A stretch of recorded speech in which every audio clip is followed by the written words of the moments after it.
What's good, everyone? Anderson Emerald here, back to talk about the Prefontaine Classic. Now, before we dive in, if you haven't already, be sure to like the video, subscribe to the channel, share the video. All that truly does help me, and I really do appreciate all of y'all who've been tuning in. Now, let's dive into the Pre-Classic. I already spoke about both the men's and the women's 100 meters, so check out that video already. But today, I'm going to talk about all the other sprint and jump events that we have on the schedule here, and it's a very loaded meet. First off, let's talk about that men's 200 meters. In my opinion, this is extremely stacked, but it does hinge on some of the fitness that some of these athletes are in right now, and it'll be interesting to see how they do, actually fare. First off, Kenny Bednarek is in this field. He is coming in probably as the favorite based on who's actually lined up here. He's been running very consistently in 2025. He, of course, won the Grand Slam track meets on all three occasions in Kingston, Miami, and Philly. And he's run a season's best, of 19.84 seconds. So he is very consistent this year. He's never lost a 200-meter race. And when looking at this field, based on what we've seen so far, Kenny B, he is, of course, in the driver's seat. Anything can happen, but I think he wants to put down a marker here, as I think this will be his last competition before the USA Championships at the end of the month. So we'll see how Kenny B does actually fare. But the competition, it's going to be hot. It's going to be very hot. Let's talk about Davis-Woodhall, as he actually has not run since early in May or so at the Rabat Diamond League, I think, where he was entered in both the 100 and the 200, ran the 100, but eventually pulled out of the 200, said that he's been dealing with some injuries and setbacks. So his fitness right now is a little bit questionable. Again, he hasn't raced in some time. He's been dealing with some injuries, and he also doesn't have to worry about a trials in any capacity. So aside from like a Kenny, instead of like a Kenny B or Courtney Lindsay, right, Kyrie King, like those guys have to go to USA Championships.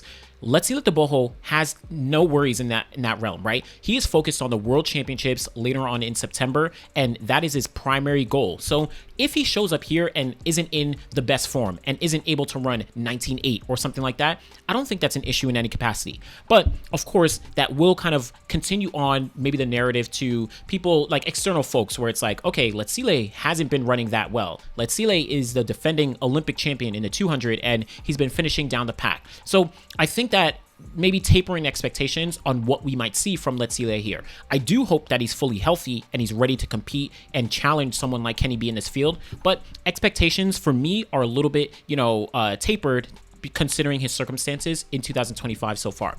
But along with that, we have Dream Richards and Alex Ogando. I think these two are in some excellent form. I'll talk about Brian Lavelle in a second, but Dream Richards, 19.86 seconds, Alex Ogando, 19.86 seconds. Both of them had run that at the Miami Grand Slam track meet, and both of them are clearly some of the best 200-meter runners in the world. Alex Ogando has made every single global final in the 200 since 2022. And then Dream Richards, he's also made a trillion finals. He's a bronze medalist from the World Championships in 2017, but he's chose to kind of step things up to the 400 in 2023 and 2024. So seeing both of them in this race, it'll be interesting to see how they fare against Kenny Bednarek, because they never got to match up over 200, considering they were in different groups in Grand Slam track. So shout out to both of them. I'll be excited to see how they do come up in this 200. You also have Brian Lavelle. Brian Lavelle has been on fire. He, of course, ran that 19.79, slightly windy with that plus 2.5 meters per second, but he's coming off a win at the Jamaican National Championships, having run 20.10 seconds.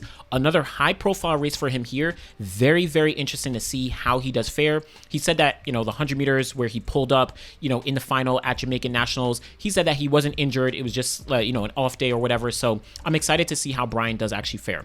And then the rest of the field, you have Courtney Lindsay, who's going to be in the mix, Kyrie King, Robert Gregory. I think he's someone you should not sleep on. Has a really strong chance of making the 200-meter team for USA's in a few weeks. Joe Fahnbulleh is always in the conversation. So very good field that I'm really looking forward to. Let's move over and talk about this women's 400, though. They literally created this race for Sydney McLaughlin-Levrone. Of course, we know that Grand Slam track Los Angeles was canceled, and it left a few athletes without another race on the calendar to actually compete in. Sydney McLaughlin-Levrone was slated to go up against Marlita Paulino and Sawa E. Nasser and Gabby Thomas in that 400-200 group, but didn't come to fruition. So Sydney Prefontaine basically created this race specifically for her. And I think in this race, I am interested to see if she attacks the American record, the 48.70 seconds that Sonia Richards-Ross set all the way back in 2006. Sydney McLaughlin-Levrone has already run 48.74 seconds back in 2023 at USA Championships. This year, she's dropped 49.69 seconds, so she's clearly in some good form, and I think she wants to put down a marker here before she heads to USA's to, of course, it seems like go for the 400-meter hurdle team, maybe the 400, who knows? Who knows what Sydney will actually do, but I am excited to see how she actually does fare. Now, I think she is capable of taking down the American record, again, 48.70, but it's a matter of how much competition will she have in this race to truly push her. Will she have someone like an Alexis Holmes or an Aaliyah Butler, Rashida Adeleke, Amber Anning, right? All these women, Isabella Whitaker, all these women who are even, right, Dejanay Oakley, shout out to Bailey Lear. These women have run 49 seconds in their careers, except Bailey Lear. But Sydney McLaughlin-Levrone is in another realm. None of these women, except for Rashida Adeleke, have actually run 49.0. You have the next closest being Aaliyah Butler and Amber Anning having run 49.2. Isabella Whitaker, she ran 49.2 indoors as well. But like, there's no one who's broken the 49-second barrier who will truly be able to push Sydney McLaughlin-Levrone to a time like we saw at the Paris Diamond League, where Paulino and Nasser, side by side, both of them running 48.8 seconds. So Sydney will, do this as a solo run, just like she's been doing pretty much her entire career when it comes to 400 hurdles. But remember, USA trials in 2023, she just missed it by a hair. Who knows? She might be able to get it here in Eugene. We'll see. But shout out to Sydney McLaughlin-Levrone. Sticking with the 400, let's talk about that men's 400. Here, this is a very, very stacked field. Probably the best 400-meter field that we've seen all year. We have the entire Olympic podium in this field. Quincy Hall, who has been on fire. Let's be honest, he has been on fire. 44.22 seconds already this year. You have Matthew Hudson-Smith, also been very consistent, 44.37 seconds. And the bronze medalist, Muzala Samakonga, 44.56 seconds. But then the rest of the field is just stacked to the brims. Chris Bailey, shout out to Chris Bailey. Check out the interview that I did with him a couple weeks back. 44.17 seconds. He made the Olympic final last year. You also have Ja'carri Patterson. He's already run 43.9. Kayla McRae coming off running 43.9 not too long ago. Cronnie James, easily, in my opinion, top 5 400-meter runners in history. I can make that strong argument that he is in there, right? He's in this field, and he is not slowing up in any capacity. He's already run 44.89. Charles Dobson, the strong find from Great Britain last year, he's already run 44.6. And then, of course, Alexander Doom, 44.6 this year. This is a stacked field. And I'm going to be honest, it's tough to say who will actually take the win here. I would give maybe a slight edge to Quincy Hall, but Matthew Hudson-Smith does not like to lose. Chris Bailey is also in some great form. So, and you can't count out the guys who have actually run 43 seconds this year. So it's a question on who will actually show up. But Quincy Hall, man, he is on fire. He is consistent, and he has been rolling in 2025 like he didn't even stop in 2024. So we'll see how this actually does play out. But this is a stacked field. Let's move over. Men's 400-meter hurdles. We got the big 2, not the big 3, but Rai Benjamin, as well as Alison Dos Santos, going head-to-head once again. No Karsten Warholm, but you do have Samba in this field, who came off running 47.09 seconds behind Rai Benjamin at the Paris Diamond League, I think it was. But I am looking to see Rai Benjamin, Alison Dos Santos, and Samba. So I guess 3 storylines. 1, can Rai Benjamin continue his undefeated season in the 400 hurdles? Yes, he lost the 3 hurdles, but 400 hurdles, he's undefeated there in all 2 of his races so far.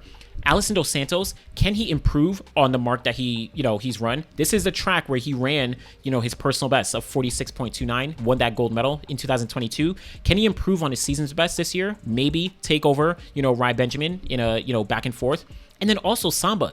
Can Samba get under that 47-second barrier? That is what I have my eyes on. Can Rai Benjamin and Dos Santos drag Samba to a 46, mark here? Maybe surpass his personal best. We gonna see, but I'm excited to see how that plays out. And then the rest of the field, Trevor Bassett, 48.1 this year. Nathaniel Ezekiel, 47.49 this year to win NCAAs. He is in excellent form. He's in excellent form. Then you have a ton of other guys. Cindy Wilson, CJ Allen. You have Siblio, right? You have Malik James King. Shout out to this entire field. Got some storylines. Samba is probably the guy I'm watching for. I'm looking for Samba. Let's see what he does. Let's talk about the women's 100-meter hurdles. Always one of the deepest fields. We did see Jasmine Camacho-Quinn originally in this field, but unfortunately she pulled out. Regardless though, whatever you get 100-meter hurdles field, it is deep. And this is arguably the deepest event in the sport right now. Tobi Amusan, world record holder in the event, already run 12.2. Aaliyah Armstrong really having a resurgence now that she's a pro.